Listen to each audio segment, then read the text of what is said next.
ఘనంగా ముగించారు. ఒక బంతికి 13 రన్సు.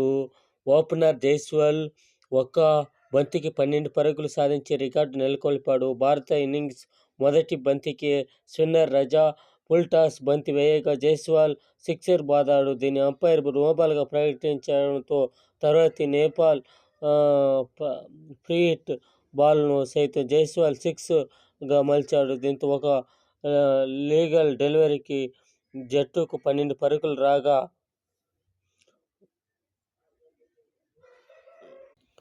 అలాగే పురుషుల టీ20 ఈ ఫీట్ సాధించిన తొలి క్రికెటర్గా రికార్డు ఎక్కాడు. జైస్వాల్ ఈ విధంగా కొనసాగాలని, బాదుడుగా రోహిత్ శర్మ బదులుగా రావాలని కోరుకుంటాము.